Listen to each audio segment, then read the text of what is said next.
kadang industri itu eh, apa eh, antara yang diolah di IPAL dan yang langsung dilepas ke sungai itu apa ada ada dua ini, kalau kalau istilah kendaraan itu dual mode gitu, satu diolah, satu langsung ke sungai gitu ya. Membangun TPA regional itu kita ingin, tapi eh, belum mampu gitu ya. Seperti kita pengen eh, punya halaman belakang yang bagus, tapi keinginan itu nggak terlaksana karena dompet kita nggak nyuarakan itu. Ya karena Isi Undang-Undang 2018-2008 itu, karena dia sudah terlalu lama. Saya sering bicara terkait itu ya di berbagai kesempatan gitu. Assalamualaikum warahmatullahi wabarakatuh. Ketemu lagi bersama saya TB Yus dalam podcast DPRD Provinsi Banten. Kali ini sebagai narasumber ada politisi senior. Sangat senior mungkin di DPRD Banten ya. Salah satu yang paling senior. Kita sambut saja Pak Budi Prayogo dari fraksi Partai Keadilan Sejahtera. Assalamualaikum Pak Budi. Assalamualaikum warahmatullahi wabarakatuh, Bang Yus. Terima kasih Sehat Pak? semuanya. Alhamdulillah sehat. Tetap sehat. Sobat Partai perlu diketahui Pak Budi ini udah selama menjadi DPRD ya, anggota DPRD udah berapa kali gubernur ini. Tentunya beliau juga mengalami berpengalaman dalam bidang keuangan ya, APBD ya terutama. Nah, saya mau tanya nih, selama perjalanan karir Pak Budi di DPRD, APBD Banten tadi dibandingkan dulu dan sekarang seperti apa? Ya, memang sih ini saat ini kita berada dalam masa di mana dunia ini, hampir semua dunia ya, itu mengalami penurunan kondisi ekonomi ya. Dipicu oleh konflik regional di Timur Tengah kemarin, yang kemudian konflik itu berubah menjadi konflik logistik dan energi ya. Sehingga semua negara di dunia berdampak gitu. Sebenarnya kita sudah hampir keluar dari pengaruh COVID kemarin ya. 3 tahun itu yang berat. Kita sudah merecover, kemudian tertekan lagi dengan isu global ini. Nah, baik Indonesia maupun Banten saat ini terdampak itu ya. Secara nasional sih mungkin kebijakan untuk menahan TKD itu berat bagi kita. Dua hal yang provinsi itu dari sisi pendapatan tertahan itu dari TKD dan dari pembebasan pajak kendaraan listrik ya, itu tidak bisa dipungkiri itu membuat daerah terutama provinsi sangat terpengaruh sekali ya APBD kita, karena urat nadi nafas dan makanan utama fiskal di provinsi itu dari pajak kendaraan bermotor. Nah, kemudian dari sisi belanja ya, di akhir periode kepemimpinan yang lalu Pak Jokowi membuat kebijakan terkait dengan P3K itu yang harus menjadi beban daerah ya, itu yang kemudian secara fiskal kita harus menganggarkan itu masuk dalam postur anggaran kita, sementara kebijakan dari pusat tapi DAU-nya tidak ada gitu. Itu yang membuat hampir semua daerah termasuk Banten ini kita secara fiskal itu sangat berat ya.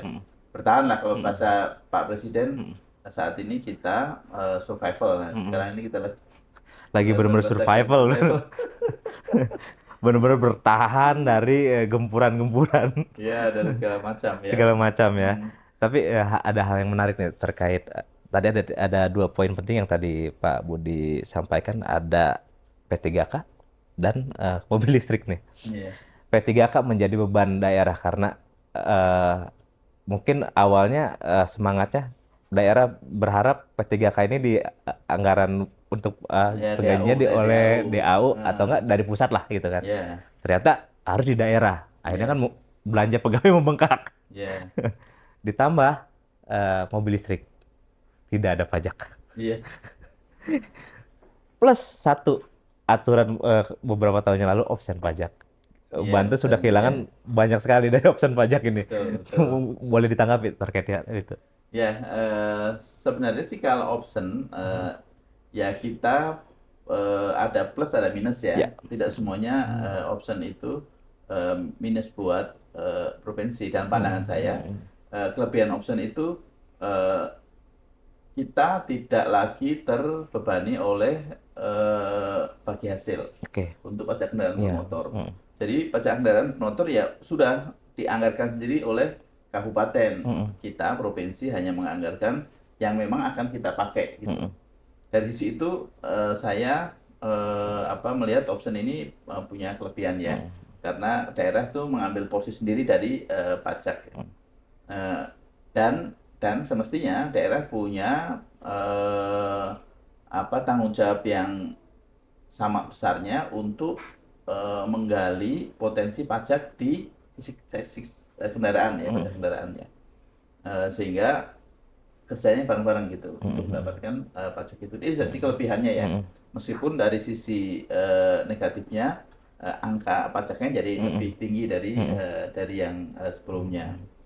Eh, nah, tapi sebenarnya kalau kendaraan pajak listrik ini di dikenakan pajak Pajak. Hmm. juga, itu akan ada dampaknya tapi tidak Hmm. terlalu besar gitu. Hmm.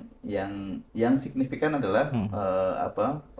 pembebasan pajak untuk kendaraan listrik ya. Kalau Oke. kalau menurut pandangan saya ya Hmm. option itu Hmm. nggak terlalu berpengaruh gitu. Hmm. Mungkin dari kendaraan listrik mungkin ya, Iya, yang ya sangat sangat berpengaruh ini. sangat berpengaruh karena saya sudah mulai ngitung kalau Hmm. di Tangerang itu Hmm. kalau berhenti di lampu merah Hmm. saya ngitung mobil listrik berapa, mobil bensin berapa gitu. Hmm. Hmm. Sudah berimbang Hmm. sekarang, sudah berimbang jumlahnya. Kalau misalkan gempuran mobil listriknya, Pak Budi, pas semakin masif, otomatis muter otak lagi nih.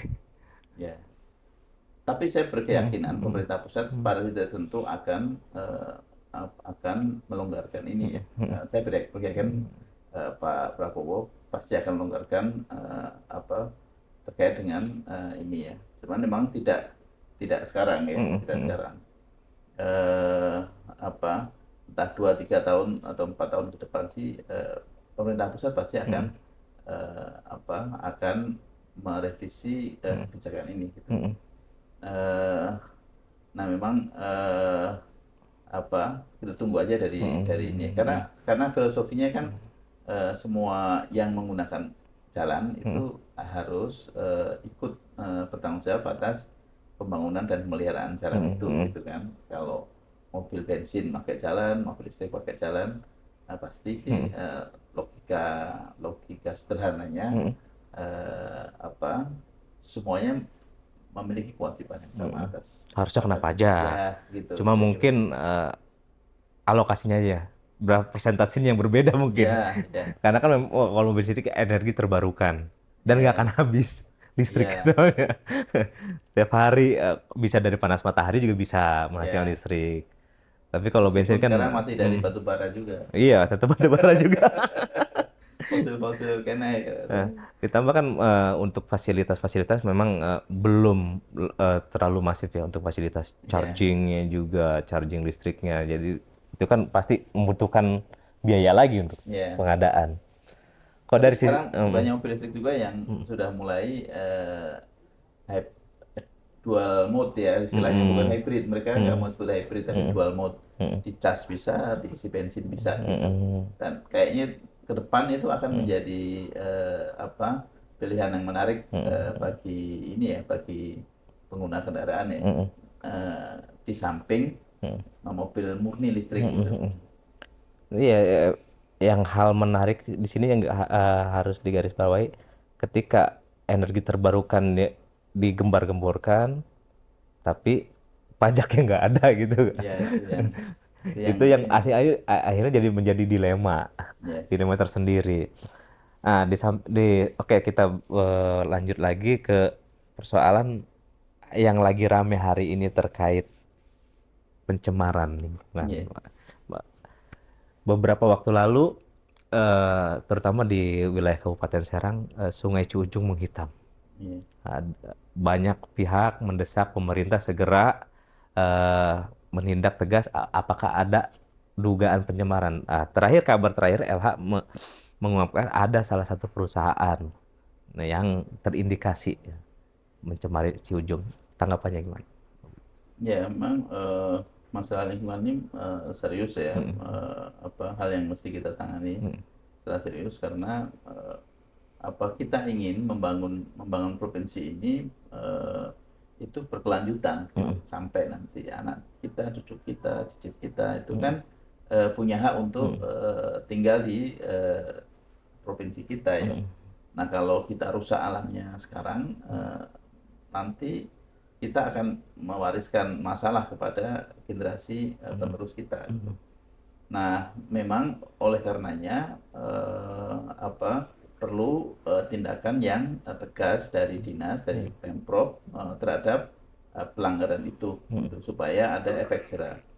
Eh, di aturan yang dibuat baik PP maupun peraturan yang di atasnya itu mewajibkan industri maupun kawasan industri itu memiliki IPAL. mm, Eh, Nah, masalahnya eh, ad- adalah kadang industri itu apa eh, antara yang diolah di IPAL dan yang langsung dilepas ke sungai mm, itu apa eh, ada ada dua ini kalau kalau istilah kendaraan itu dual dual mode mm, gitu, mm, satu diolah satu langsung ke sungai mm, gitu ya, mm, ngumpet-ngumpet gitu. mm, Nah, saya rasa ini dinas LH sih punya laboratorium untuk ngecek mm, apa jenis apa polutan yang masuk ke sungai gitu. Saya rasa perlu apa dipublikasikan secara terbuka saja jenis polutannya apa mm, gitu mm, sehingga apa kita eh, industri bisa bisa eh, kita bisa bisa nebak lah kira-kira dari jenis industri apa polutan itu, meskipun kalau dari sungai sih campur aduk ya, pasti berbagai macam polutan, tapi ada beberapa zat berbahaya yang bisa kita apa duga asalnya dari mana gitu kalau jenis polutannya dipublikasi gitu. Nah, dari yang menjadi sorotan juga ini terkait sanksi penindakan tegas dari pemerintah yang sebelumnya ya kasih peringatan, kasih ini hanya itu sebatas itu, tapi kan masyarakat pengen apa sanksi tegasnya nih gitu. Gimana itu, Pak? Ya, nah kadang-kadang itu kita itu ada dilemanya begini. Kalau sanksinya itu sampai kemudian membuat perusahaan itu tutup Mm, itu kan menimbulkan dampak mm, ekses baru ya, ya. pengangguran gitu. Mm, Eh, tapi sih Pak, memang perlu sanksi dalam bentuk denda itu mm, mesti apa dikenakan ya, mm, denda mm, atau pengenaan pasal pidananya gitu. mm, Eh, untuk yang tadi itu ya, yang mm, ngumpet-ngumpet buang apa buang limbah langsung ke sungai itu, mm, menurut saya yang begitu perlu apa penerapan sanksi pidana ya, mm, karena bagaimanapun itu mm, eh, kesalahan yang fatal mm, menurut saya mm, ya, mm, nggak bisa ditolerir gitu. mm, Eh, atau atau mm, pemerintah menyediakan eh, limbah komunal mm, gitu. mm, Memang di kedepannya aturan itu industri itu harus di eh, apa di dalam sebuah kawasan. mm, Jangan mencar-mencar sendiri gitu, mm, karena mm, kalau di kawasan mm, itu kita bisa mm, kelola ininya apa resiko pencemarannya bisa kita kelola. Oke. Ya, karena kan ini masalah klasik ya, Pak Budi. Iya, kalau saat ini kebetulan lagi musim kemarau, ketika debit air turun baru kelihatan hitamnya. Ketika debit Iya, air masih tinggi, wah nggak ada iya, masalah iya alasannya. saru ya sama. Karena kan orang melihat ketika debit air tinggi nggak ada tuh warna hitam gitu. Hmm, Ketika debit air turun berkurang baru hitam. Waduh, rame lah iya, akhirnya itu kan. Seperti itu. Akhirnya muncul lagi isu limbah. Padahal itu persoalan klasik, sangat sangat klasik, dan itu yang sangat diharapkan dari masyarakat tuh bagaimana pemerintah menindak tegas. Bukan berarti menutup, kata Pak Budi tadi betul. Bukan berarti menutup, tapi hanya bagaimana cara memberikan sanksi, baik iya, sanksi denda atau pidana gitu, iya. seperti itu. Yaitu apa? eh, tapi sih saya rasa semua Hmm. perusahaan itu mereka ingin ya Hmm. comply gitu. Hmm. Nah, eh, apa? Ya eh, memang sih ya solusinya sih masing-masing perusahaan Hmm. diminta membuat Hmm. IPAL sendiri gitu. Iya. Karena itu Hmm. cuma itu Hmm. solusinya. Kalau nanti baru residu Hmm. dari IPAL-nya itu dibuang ke apa lembaga pengolahan pengolahan IPAL sendiri ya. Hmm. Hmm. Yang saat ini sampai saat Hmm. ini Banten saya rasa sudah di Banten ya Hmm. sudah ada gitu. Hmm. Hmm. Memang yang dianggap masih murah itu Hmm. dibawa ke Kabupaten Bogor. Itu ada Hmm. apa semacam pabrik pengolahan limbahnya. Hmm.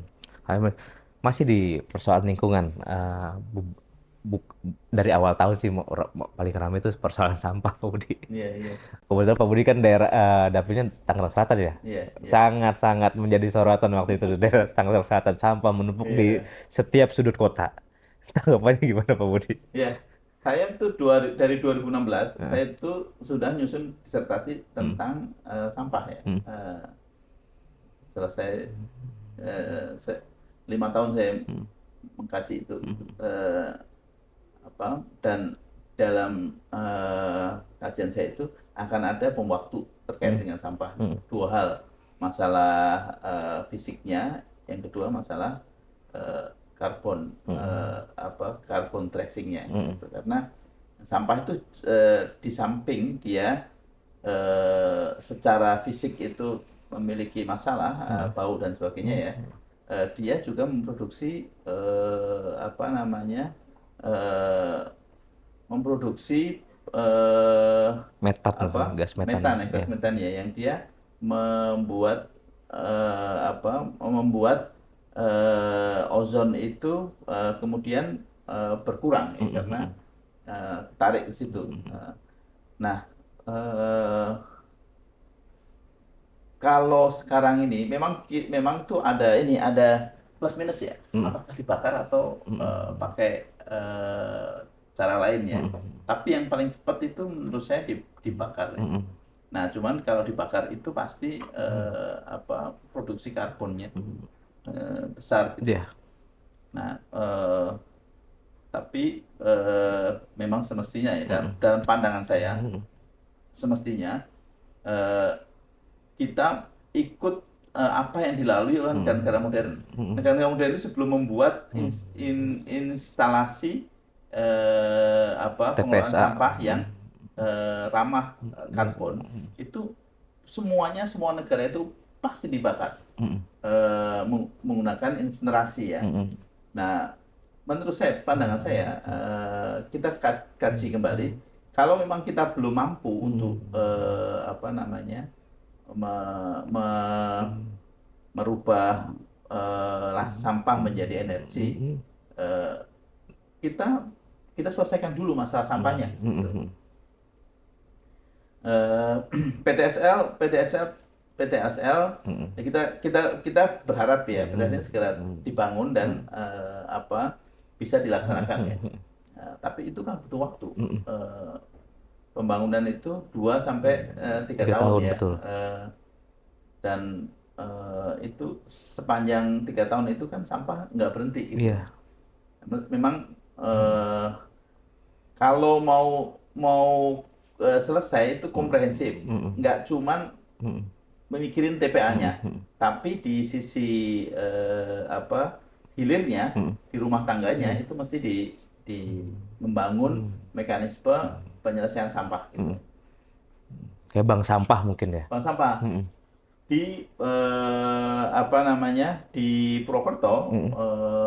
apa itu mereka bisa Mm-mm. menyelesaikan sampah ini dengan Mm-mm. apa dengan diolah dulu dipisahin Mm-mm. kemudian Mm-mm. sampai di TPA-nya itu Mm-mm. dibuat apa ya, dibuat eh, yang bisa di recycle mereka recycle Mm-mm. yang sampah organik mereka jadikan pupuk gitu kemudian Mm-mm. yang ujung dari apa limbahnya itu mereka Mm-mm. jadiin batu bata ya Mm-mm. apa semacam paving gitu Mm-mm. Paving. dan itu sustain gitu Mm-mm. berjalan gitu. Mm-mm. Eh, Cuman saya memang belum melihat itu bisa di cloning Mm-mm. di daerah lain gitu. Hanya Mm. hanya sampai sekarang Mm. dari 5 tahun yang lalu sampai sekarang baru daerah itu aja yang Mm. berhasil gitu. Mm. Eh Ya saya rasa kita perlu belajar ke sana dan Mm. pemerintah juga mendorong supaya itu bisa diduplikasi ya. Mm. Sehingga penyelesaian sampah itu tidak hanya di TPA-nya saja, apakah dibakar atau jadi listrik atau Mm. jadi apapun ya. Mm. Karena kalau penyelesaiannya di TPA-nya saja, Mm. kita pasti akan mentok pada berapa biaya pengelolaan itu. Iya, betul. Apa Tangsel misalkan itu anggaran untuk pengelolaan sampah itu per tonnya 140. Mm. Padahal PTSL itu kajian ekonomisnya sih mesti dibuat ya, tapi di Mm. beberapa tempat seperti di Mm. Surabaya yang sudah berjalan itu mesti harus disubsidi oleh pemerintah pusat gitu biaya pengelolaan Mm. sampahnya gitu. Mm. Jadi mesti komprehensif Mm. pendekatannya di warga dulu Mm. didorong untuk membuat apa bank sampah ya Mm. baru residunya itu dibuang ke TPA itu yang Mm. paling yang paling Mm. baik menurut saya itu. Ya karena kan kalau sampah tiap hari Pak ya, Ya, nggak ya, bisa nggak bisa tiap minggu, tiap hari itu pasti ada sampah.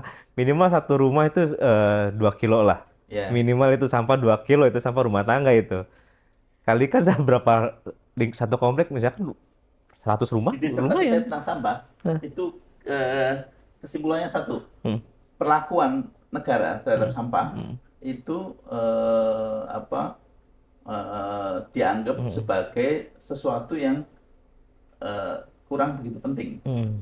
Eh, Kalau belanja infrastruktur itu ada pagu eh, nor, pagu eh, pagu normatifnya itu ada, Hmm. pendidikan ada gitu, Hmm. terus Hmm. yang lain tuh ada. Hmm. Nah, sampah Hmm. itu nggak ada. Hmm. Jadi infrastruktur jalan, infrastruktur bangunan apa itu kan bagian depannya ya. Hmm. Cuman semua yang hidup itu kan pasti ada residunya. Iya. Semua yang hidup itu ada residu. Kita nih Heeh. kalau nggak ke belakang ke toilet, nggak Heeh. ke ini, itu kan sakit pasti kita. Pasti. Infrastruktur itu yang tidak dibangun Hmm. dalam skala komunitas ya. Hmm. Infrastruktur itulah yang Hmm. tidak dibangun sehingga ketika ketika ada aktivitas publik Hmm. kemudian ini menghasilkan residu. Hmm.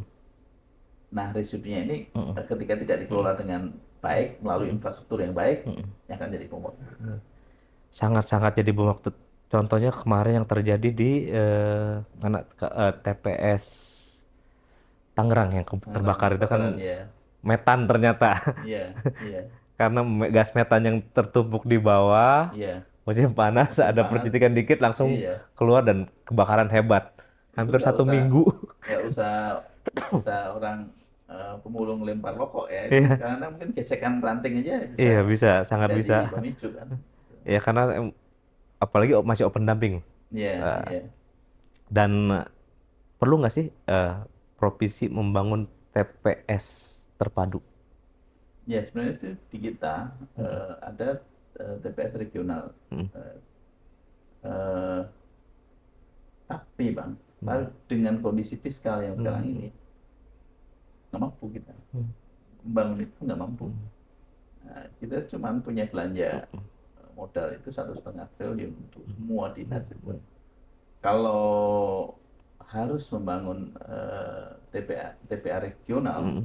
itu eh, kita ingin, Hmm. tapi eh, belum mampu gitu aja. Hmm. Seperti kita pengen eh, punya halaman belakang yang bagus, Hmm. eh, kita tapi keinginan itu nggak terlaksana karena Hmm. Hmm. dompet kita nggak Hmm. cukup gitu. Ya karena kan kalau misalkan eh, ada beberapa program pemerintah pusat yang ya PSL tadi ya Pak ya, Hmm. itu kan bukan menjadi salah satu solusi, tetapi tidak bisa menghilangkan sampah. Ya, ya, Kalau untuk mengurangi ya, tapi ya, untuk menghilangkan kan tidak bisa karena tiap hari ya, sampah itu ada. Dan baik lagi ke arah kos lagi kan, kos ya. biaya juga kan harus diperhitungkan juga oleh pemerintah. Sebenarnya yang bisa dilakukan itu kita Hmm. membangun habit Hmm. tentang sampah gitu. Hmm. Kalau saya pernah berkunjung ke Hmm. Korea. Hmm. Di Korea itu dari restoran itu Hmm. sampah makanan itu sudah dipisah gitu dengan Hmm. sampah yang bukan makanan Hmm. gitu. Karena sampah makanan itu bisa diolah lagi Hmm. untuk ternak kah, untuk apakah gitu. Hmm. Eh, nah, perlu adanya regulasi dalam undang-undang ya, Hmm. baru menurut saya Hmm. terkait dengan sampah ini Oke. sehingga sampah itu tidak hanya memaksa TPA Hmm. enggak, memaksa kita juga, Hmm. kita juga harus dipaksa Hmm. nggak boleh lagi rumah tangga Hmm. itu naruh sampah campur misalkan, itu Hmm. kan harus dipaksa dengan Hmm. undang-undang. Hmm. Kalau kalau nggak ada sanksinya gitu. Hmm. eh, apa jadi beban itu tidak diserahkan semua ke TPA Hmm. tapi ke kita Hmm. sebagai apa namanya produsen Hmm. sampah Hmm. pertama Hmm. individu ya, Hmm. itu pun harus diatur Hmm. Hmm. menurut saya ya, Hmm. dan itu di Undang-Undang 18 tahun 2008 belum ada gitu. Hmm. Saya bisa mengatakan bahwa undang-undang kita tentang sampah itu sudah usang dan Hmm. waktunya diperbaiki gitu. Hmm. Eh, karena ya tak 2008 sudah Hmm. ketinggalan banget Oh iya, zaman zaman Pak SBY itu. 2008 sekarang 2006 udah berapa tahun Iya, itu. Tapi ya ada hal yang menarik ya, terkait habit.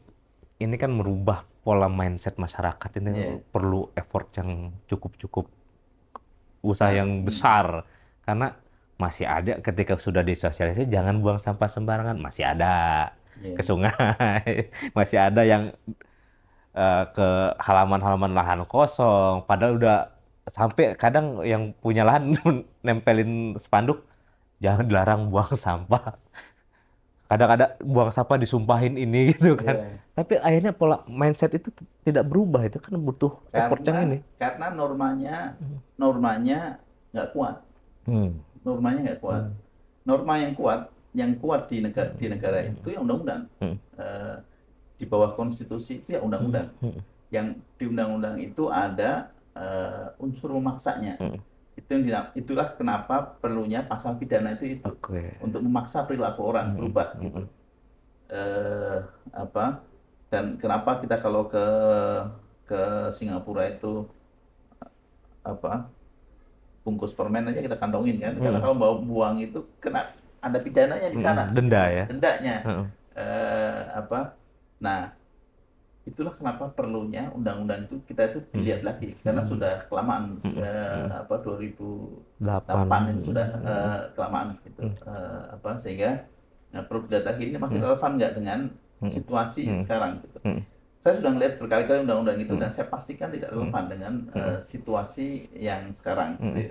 2008 Hmm. itu kita masih pakai BlackBerry ya. Hmm. Sekarang tuh sekarang Udah sudah Android. eranya ini TikTok bisa belanja di situ, Hmm. ada Shopee, ada apa yang itu juga membuat Hmm. produksi sampah itu Hmm. meledak Hmm. gitu, Hmm. belanja Hmm. online itu Hmm. karena packagingnya paket itu besar di Hmm. sampah rumah Hmm. tangga ya. Hmm. Sehingga menurut saya regulasinya harus dilihat lagi, mana yang relevan, mana yang nggak relevan, mana yang perlu dirubah, yang mau ditahankan. Nah, pertanyaan terakhir masih terkait sampah nih.